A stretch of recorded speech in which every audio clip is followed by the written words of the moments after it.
plays a lot of fucking games. I said, oh, World Gamer plays a lot of fucking games. He plays all night and day. He plays his life away. Said, oh, World Gamer plays a lot of fucking games. Hey everybody, it's Stephanie Old World Gamer, and welcome back to Depression Quest. This is a game that is dedicated to, I guess, showing people and letting them explore the lives of someone who has to deal with depression. And I myself also have depression, and I've gone through quite a few of these things, and it's quite chilling to see how close this is to my own actual life. So anyways, this is text-based, so if you're not into that thing, feel free to, I guess, leave. But it does teach you some things, so I wouldn't discount it that quickly. Anyways, let's get right into it. It's an utterly nondescript Wednesday afternoon, the type of afternoon that would completely fade from memory unless one made an active effort to preserve it. As has become routine on Wednesdays, you were sitting on the couch in Dr. Melville's office. To your mild surprise, she begins this session by breaking her characteristic therapist's silence and begins speaking up right away. I wanted to start by saying that I think it's great that you decided to come to see me. It's an incredibly important first step, she begins. I want to take some time today to talk to you about the possibility of supplementing or substituting your treatment with medication. The mention of medication makes your ears perk up and you feel your heart rate increasing. She continues. Many people find adding a pharmacological element to their treatment to be very helpful, and some even prefer to take drugs, completely eliminating their need to visit a therapist at all, providing you rely on your support network and you are still reaching out to people. I prefer it if we kept talking should you choose to start medication, so that I can monitor your progress and adjust as needed, but the choice is ultimately yours. I just wanted to run the option by you to gauge what your thoughts on the matter might be. Dr. Melville has just given you a lot to think about. What do you do? Well, oh, there we go. We got our little box back. Accept the prescription as a way to augment your therapy. Tell her you'd like to try drugs instead of therapy. These weekly sessions have always made you more than a little uncomfortable. The thought of messing with your brain chemicals makes you uneasy. You'll stick with the therapy. This whole therapy thing has always overwhelmed you, and this is the final straw. You're done with both. No. I would try to accept the prescription as a way to augment the therapy. So let's try that. Music's weird. You think the matter over long and hard. It's strange to think that recently none of this sort of thing was even on your radar. And here you are now, being asked to make a decision about it. You're both skeptical and nervous, still getting over the initial shock of even just talking to a therapist. Still, over the years, you've done enough entry-level reading on the subject to know that if it doesn't help, at least it probably won't hurt, right? After an intense and protracted period of internal vacillation, my God, you decide to bite the bullet and go for it. You tell Dr. Melville that you'd like to try medication in addition to your therapy, and you spend about half an hour going over what you'll be taking, and what you should expect from it. Thinking back on your decision later, you're pretty sure you had your fists tightly clenched the whole way through. Okay, so now we've started taking medication. We're hoping that it will work, but you aren't optimistic and are worried about the side effects. We still don't believe that the therapist is going to help, and we're still depressed, and interaction's still exhausting. Ooh, look at that food up there. What is that? It's so grainy. No, it's a cool little effect they have in that image. That's nice, actually. Gives it a more lifelike feel as well. Like it's actually happening or something. It's a Wednesday evening, and you're visiting at your parents' house for a holiday. It's one of the handful of times during the year you drive out to visit your old hometown, and you've seen random people you had gone to school with around town. Whenever bumping into them, the usual short versions of what you've done since graduating are exchanged. You've gone through a few of these today, and have been very aware of how much you feel you haven't accomplished. When you were in high school, you had very much larger plans, and you feel like you failed to manifest most of them. Even if you had managed to, you've largely lost interest in what you thought you wanted to do growing up. I actually feel the same way, so Now you're not really sure what you want to do, and you felt like you're lacking the ambition or drive to figure it out.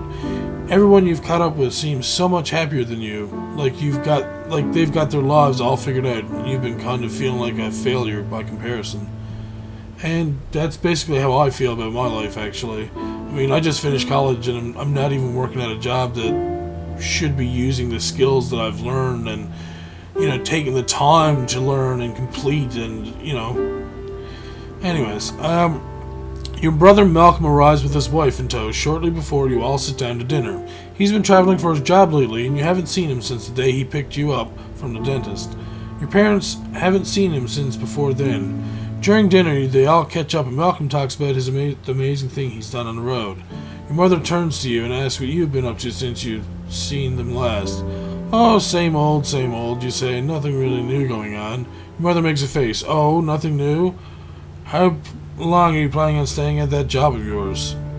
Oh, what do you say? Tell them the exciting new job you're gunning for, which we aren't apparently.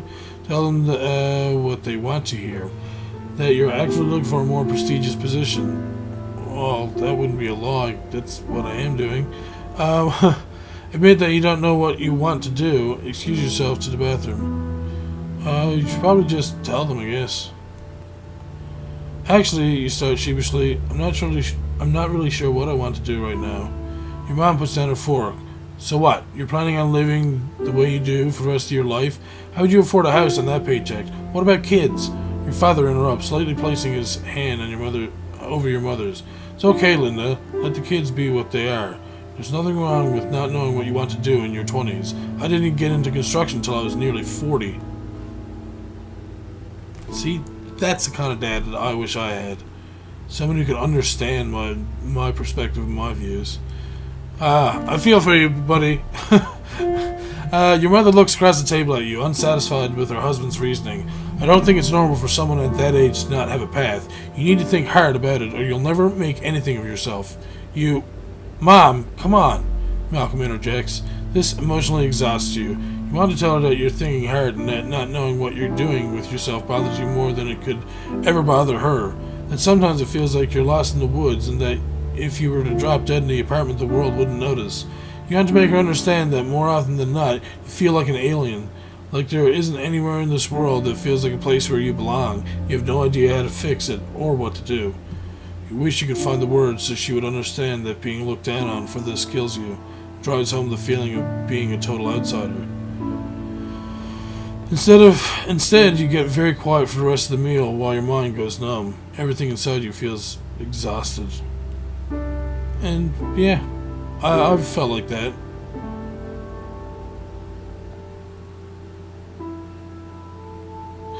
It's a rainy night. You're hurrying through the rain to Alex's apartment at her behest. Though your pace is quick, the rain is steadily soaking up your pant legs as you traverse the town, and it's darkening your already poor mood. The call came while you were at home after a day of dealing with abnormally frustrating people. You spent the afternoon trying to unwind and get some work on your project done. Alex called and interrupted one of your try to make progress, get frustrating and not making progress, have a harder time making progress due to frustration, repeat loops, and you haven't fully shaken off the feelings of being annoyed with yourself from it yet. You knock on her door, and on the third knock, you hear her voice call from further in the apartment to come on in. As you cross the threshold, dripping rainwater all the way, you notice that the lights are turned down very low in the apartment. You squint to navigate as you clutch onto your damp umbrella, end up hitting your shin on a side table, mumbling a profanity under your breath. You barely make out Alex emerging from the hallway, clad in what looks to be a robe with bare skin of her legs peering out underneath. Why don't you come in and warm up? She asked in her designated, slightly cheesy, sexy voice. After a beat of silence, she states more naturally, my roommates are out of town this weekend, so I thought it'd be nice to have a little fun while they're away. Yeah, Alex, this is awesome. See, now this is how to make someone less depressed. You appreciate her affection, but you're too wrapped up in your own negative feedback loops to be in the mood right now. What? Tell her you're not in the mood, suggest you do something else instead. Try to unwind with her before getting physical. There you go, try that. You look at her standing and it's barely lit, and notice there's a few candles scattered around the apartment. It occurs to you that she has tried to make this night special for the two of you.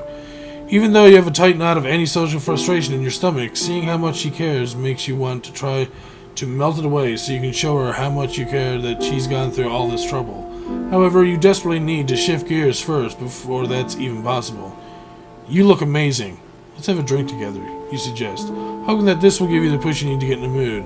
You go into the kitchen and pour the two of you drinks, trying to focus on letting go of your bad mood. You sit on the couch next to her and she cuddles up to you instantly. What should we toast to? She asks as she takes her drink. You think for a moment, passing up the cheesy to us option. You say what's on your mind, letting go of your bad day. To tonight. The two of you cheers and you ask her about her day. Conversation turns flirtatious, and the two of you find yourselves in the bedroom shortly after.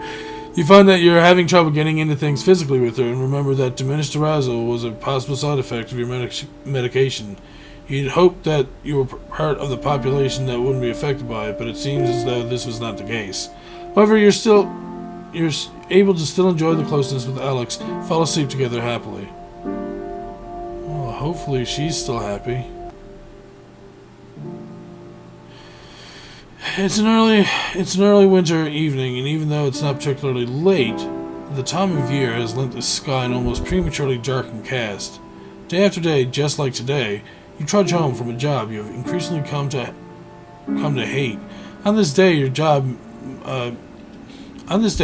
misery seems to have reached critical mass. Not even shedding your rain-laden and uncomfortable work clothes helps you unwind from your workday. Collapse into your couch, blank and numb, while your job always seemed to just be unpleasant reality of existence. It was a position you sort of fell into unexpectedly, never intending to work there long term, and it's getting harder and harder to keep it up.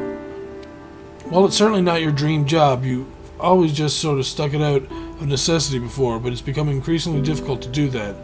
Though you couldn't even begin to imagine what else you could do, you find yourself face to face with a question you just can't ignore. Is your complacency worth the price of this level of misery? What do you do? I can try to at least be productive by focusing my efforts on my project tonight. I can aimlessly look through classifieds for another job. I turn on TV and let my mind go blank. Let's try and be productive. And I'm tied with looking aimlessly through classifieds for another job, but it has to be something that you want to do. I mean, it's no good looking for a job at McDonald's if you don't want to work at McDonald's, you know? And if you don't have skills for a job, then you gotta go and fix that. Anyways, you sit down at your computer to blow off some steam, but are surprised to find your thoughts drifting to your long-neglected project. You talk yourself into opening it up and taking a look for the first time in what must be weeks. For whatever reason,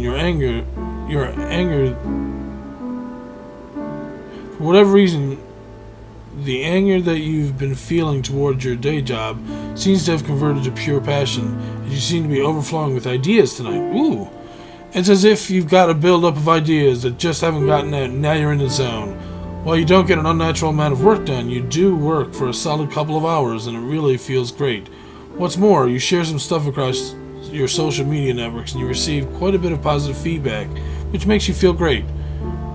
When you go to bed that night, you tell yourself that your job may suck, but at least you got something you really care about that you can put effort into and feel really good about yourself. In fact, as you're falling asleep, you can barely even remember your workday. That seems much better. It's a little past 8 p.m. on a Tuesday night. You're at your computer, frustration levels peaked, rubbing your eyes and sighing heavily. You're working on a project from your job that has you stretched to wit's end trying to meet a looming deadline. As it looks closer and closer, you're seriously doubting your ability to get it done. You're dragging your feet a little at work due to your complete lack of energy lately in spite of wanting to do a good job. You find yourself unable to push past it and feel horribly useless for it. You slide your hands off your face to look at your screen as it beeps at you. Hey, are you there? I really need to talk to someone about something. Whoa. You feel like you're getting nowhere with your current task and could probably use a break. However, you know you have a history of getting distracted and losing motivation to pick something back up again afterward. Excuse me. What do you do? I'm not going to tell him I'm busy. I'm not going to not answer. I'm going to actually answer him, because if he needs to talk to someone about something, then, it's something that, I should try to help them. They did try to help me, so. Apparently I'm moderately depressed now. Anyways, let's answer Attic. You feel like you've hit a brick wall with your tasks, so why not take a break and help out a friend? Hey, what's up? Oh, good, you're there. I just found out I got cheated on. I don't know what to do. Oh no, that's horrible. Yeah, the thing is with the people cheating on you, I've dealt with that before too. That's not a good thing. It's a very hard thing, especially to someone with depression as well, so I can see how this... Oh, well, let's see, I guess, how the character handles it. The two of you talk for a long time. You lend a shoulder to your friend. You give him space to rant, to cry, most importantly, to be able to voice his inner turmoil. You give him your full attention and talk to him through what his options are for what he does next. You keep him from doing something rash, and the two of you decide it's best for him to sleep on it before doing anything. Exhausted, he departs for bed and thanks you for being there to talk with him. As you close eye and window, you feel horribly sorry for your friend, but happy that you were able to help. It serves as a tangible reminder to you that you're capable of being useful to someone instead of solely being a mess that needs everyone else's help. Oh my god, I got a weird tickle. I should have got a glass of water. You boot up your work project and find that you're suddenly able to get some solid progress done on it that night. Oh, that's good.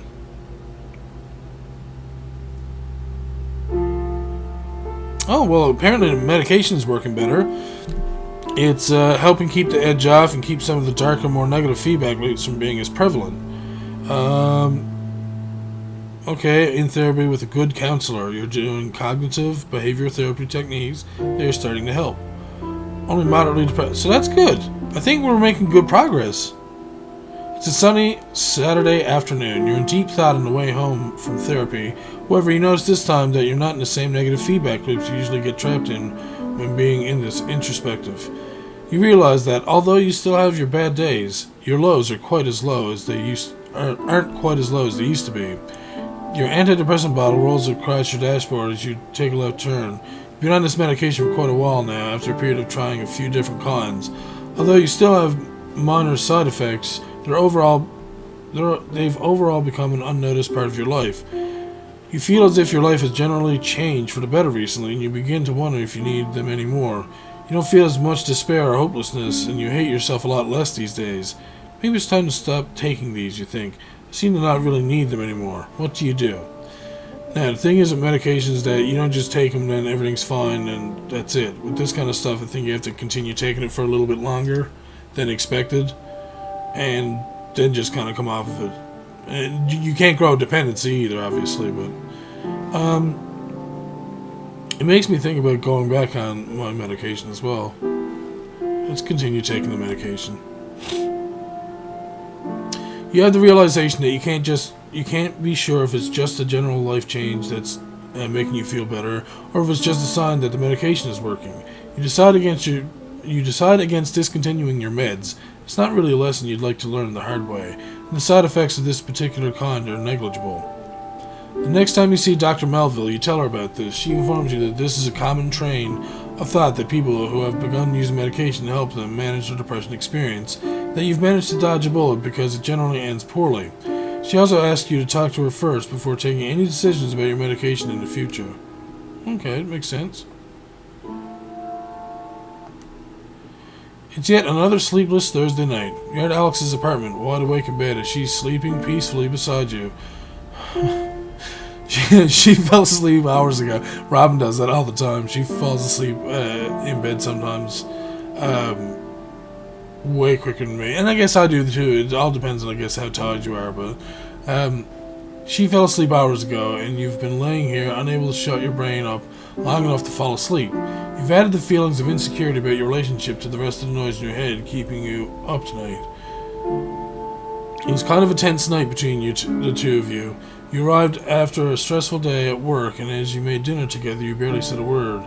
You were stuck in your own head and had a hard time really being present with her as your thoughts turned to all the ways you feel like you're deficient at being a good person, beating yourself up mentally for each one.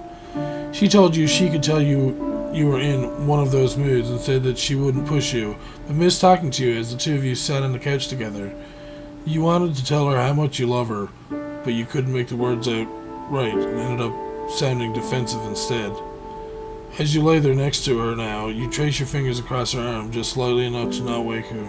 You still haven't explained your depression to her, or how you've started to seeing a therapist, or that you've been taking medication, and it's starting to feel more and more like a secret you're keeping instead of something she simply doesn't know about you yet. It's becoming more and more apparent that it's impacting your relationship with her, and you feel guilty about this. However, you're also terrified that if she knew exactly how fucked up you are, that she would leave you. You're already worried that she's only with you because she doesn't realize how terrible of a person you are yet. You're afraid that this would be the final thing to expose you. She stirs in her sleep and squints as she opens her eyes with the confusion that comes with waking up. She asks if you're awake, and then if everything's okay. Okay, I'm gonna end the episode there. Again, if you're someone that's dealing with depression, you should go out there and try and get help. Again, I am somebody who deals with these same types of issues and problems in my own life. The whole feeling of not having self-worth and stuff, and most of it is in your own head, and it's beating, like it says here, it's beating yourself up. So if you're someone who has any kind of depression at all, like even the smallest amount, try and get help for it. It's not a bad thing to get help. So. And that's what they're trying to teach to this game as well. So I hope you're all enjoying. If you are, please leave a like down below. Please leave a comment if you have anything to say about how any of this is going. Any comments, even if you just want to talk or whatever about anything that you're feeling about, this type of game. But yeah, and as always, thank you all for watching. I'm Stephanie, Old World Gamer, and I will see you all soon for a new episode. See ya.